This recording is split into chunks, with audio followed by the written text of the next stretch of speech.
Hi, everyone. I'm Jennifer Williams, and I am so glad to be here with you today. So September is Gynecologic Cancer Awareness Month. And as a woman, it is so important to be educated on the signs and the symptoms and really just knowing our bodies and, more importantly, really just listening to our bodies. So did you know that every 5 minutes, a woman is diagnosed with one of the 5 gynecologic cancers? When I read that, I was absolutely blown away, and I knew that we had to have our next guest come on today and talk to us about this important topic. So we are so honored to have with us Dr. Tad Denehy, the Section Chief of Gynecologic Oncology here at CBMC Medical Center. So if you have a question for Dr. Denehy or just want to give him a shout out, because I saw a lot of you commenting on our Instagram pages that you loved Dr. Denehy, and we are so glad to have him here too. So just leave us a comment below, and please help me welcome Dr. Tad Denehy. Hi, Dr. Denehy. How are you today? Doing fine, Jennifer. Thank you so much for inviting me on. We're so glad to have you. And as I told you before when we were doing our little rehearsal, I was so glad to meet you. So, and there were so many wonderful comments about you on our social channels the last few days. So know that you're so loved and appreciated. Well, thank you so much. And so let's just get right into it. So why don't you tell us a little bit about the work that you do? So I'm a gynecologic oncologist by training, which means I've done 4 years of residency and an additional 2 years of training after that. So the majority of my practice is centered around providing cancer care for women with GYN cancers. And a certain percentages for the more difficult gynecologic surgeries that most of the people want to refer to me, but probably 75%, 80% of my practice is centered around cancer.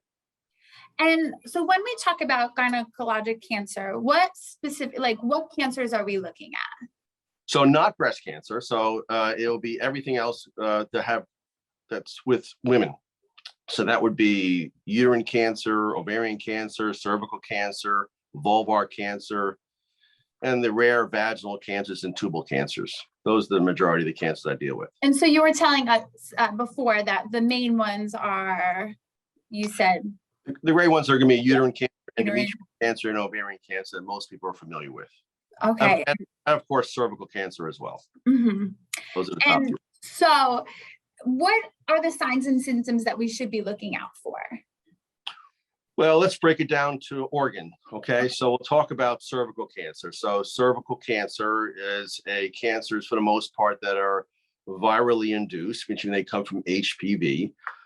So the symptoms you would have in those women, they present with some abnormal heavy bleeding, some bleeding upon sexual relations, some heavy discharges. That's pretty much for cervical cancer. Mm-hmm. For endometrial cancer, it's usually a cancer of women who are older, for the most part, although rarely you can have women who are younger and just don't have their periods for a long time, then start heavy bleeding. Those people can be at increased risk for precancer or cancers of the lining of the uterus. And then ovarian cancer is a cancer for the most part women who are older, although there are some people who are genetically susceptible, which those cancers will develop at a younger age. The ovarian cancer, unfortunately, is a silent killer, as most people know. It has very vague symptoms. You know, they fill up early, can't eat a lot. Their belly gets full of fluid. And the majority of those people, unfortunately, because it doesn't have a lot of telltale symptoms, present at very late stages. And when we talk about who is at risk, does heredity play a role? You know, age, anything like that contribute extra to being at risk for one of these cancers? Well, age does play a role because the older people get, the more increased risk of cancer they can have because their immune system gets compromised. Mm-hmm. Generally speaking, the majority of these cancers are not hereditary based, or people are not genetically susceptible. About 10% of the population, however, is genetically susceptible to cancers, especially cancers of, say, ovarian cancer, mm-hmm. and in some situations, uterine cancer as well. Is there a way to lower our risk? You know, you mentioned HPV. They always talk about the vaccine and, you know, going for our annual checkups and screenings, and how important is all of those things? So as far as decreasing the risk, obviously with cervical, we'll start that first. Obviously, is not getting exposed to the virus important. So that's like safe sexual practices, which is good for keeping the virus away, and other viruses such as AIDS and things like that, and herpes, but it's important to that. So condoms, if at all possible. and the HPV vaccines. There's a newer vaccines, instead of used to being 4 virus types, now they're up to 9. That significantly reduces cancers of the cervix as well as cancers of the vagina, and even because it's virally induced, cancers of the mouth and cancers of the anus. So I think it's really important to consider those vaccines in that situation. As far as with uterine cancer, it's important that when a woman's younger that you have her period at a consistently. So you don't go many months without having the period, because those people who don't have their period for a long time, even if they're younger, are at increased risk for precancerous changes of the lining of the uterus or even uterine cancer. Birth control pills will decrease the risk of uterine cancer because your periods are more consistent and happen every month. Or if you're even if you're taking those pills that don't allow a period, that's still protective. So that's good to know about that and everything else. So there are some formulations now that you don't have to have a period ever, and a lot of women.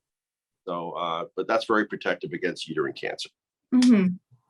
And how important is, I know a lot of people, we talk about this almost on every single Facebook Live that we do, making sure you're going for your annual checkups and make sure you go for any screenings. Can you just tell our audience it's so important to do all of those things? Oh, it's really important, right? It's important to go there every year to discuss with your doctors your health and concerns and worries that you may have, because the doctor can intervene and help women out. I mean, it's important. I forgot to mention a second ago, and digress for a second. For ovarian cancer, studies have shown that for the general population, that those women who are on birth control pills, for every 10 years they're on the birth control pills, they have a 50% reduction in ovarian cancer, which is huge. So that's really important for a lot of women who are on birth control pills for a long time. I think that will empower them to feel they're having a reduced risk. Yeah, that's for me, I didn't know that. So that's something that I'm taking away from this today, and I find very interesting for sure. Yeah, it's very helpful because people don't talk about it enough. And I think it's important. And as far as, it's important to go to your doctor every year. Now that we've had some better testing for cervical cancer with these virus testing and along with pap smears, people don't have to go every year for the pap smear, but they really should consider going there every year for their annual visit to make sure their doctor doesn't notice any lump or bump that shouldn't be there, or address any of their concerns that they can have. So don't forget to go, every year, and of course their annual breast exams. And when you're over the age of 50, certainly mammograms yearly, which is very important. All the things. I turned 40 this year, so that is my rite of passage to go. Well, you're very well preserved. I have no idea you were 40 years old. Thank you out there, Chair. Not yet though, but I said that is my rite of passage as I turned 40. My doctor said you can wait till you come next year. I said no, as soon as I turn, I'm gonna go. So if someone is diagnosed with one of those gynecologic cancers, what steps should they take next? Diagnosed with a cancer, or they should see. It's by the way, I meant mammogram. I said mammogram a minute ago. I said 50. That's for colonoscopy. It's 40 for breast cancer. I apologize, and let me regress that. So 40 for mammograms. As far as you're diagnosed with a cancer or a suspicion of a cancer, you seek the services out of a board-certified gynecologic cancer specialist, because we're specifically trained for this. In this situation, they'll know exactly how to get you through the whole treatment process, whether if you need surgery or chemotherapy or radiation. It'd be really important to help guide them and kind of captain the ship through their tough times to get through this and hopefully get the best chance of a excellent cure. And so if someone is diagnosed and they come to you, what treatment options do you offer through your practice? Well, cancers for the most part are treated with 3 modalities, right? Surgery, chemotherapy, or radiation. And depending on the type of cancer you have and how early the cancer is, or how aggressive the cancer is, or if it's in a later stage, which means it's been around for a longer time, you'll use either one of those modalities of the surgery, chemotherapy, and radiation, maybe in different order, or maybe just 1 or 2 of them. So it's important to know how to apply the best treatment strategy to every cancer and for every patient specifically. And what would you say, this one is not on my pre-questions for you, but what did you say is your philosophy of care of treating cancer patients?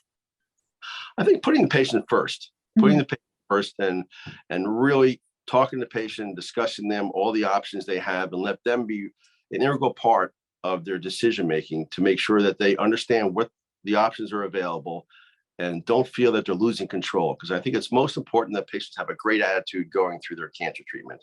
There are so many patients that have poor attitude or overwhelmed and are crushed. And I think that really adversely affects their treatment and adversely affects how they go through the cancer. So I think it's really important to empower each patient. We got that. And are there any other issues surrounding our gynecological health that we should be aware of? I think it's just be aware of your body. When things are different or changing, don't just blow it off. And I've had a lot of patients, unfortunately, over years who are having some abnormal postmenopausal bleeding for months or even years. And they just keep on running away from the doctor. And unfortunately, they take a cancer that is probably very incredibly curable. And then because they delay it for so many months or even years, it turns to a non-curable cancer just because they put it off. So be aware, any change in your abnormal change of their periods or their discharges or pain and things like that, or post-relation bleeding and things like that, seek the service of your gynecologist and they'll help guide you to the right specialist. That's wonderful information. And is there anything else that you'd like to share with us today? No, but there's some exciting new treatment. The only thing is there's some exciting new treatments out there, and the treatments now are much different than they were years ago. And so I don't want patients to be scared if they're diagnosed or anything else. They hear about the word chemotherapy. There are some new biologic agents who are showing phenomenal effects in cancers, and we're really moving ahead and making great strides. That's wonderful news. And so always important, go for your screenings and your checkups and listen to your body. And if you do want more information, or you are looking for a doctor for treatment, please give Dr. Denehy a call. His office number is 973-243-9300. And I'll say it again, but we'll pin it down in the bottom of our comments again. That's 973-243-9300. And Dr. Denehy, it was so nice to meet you.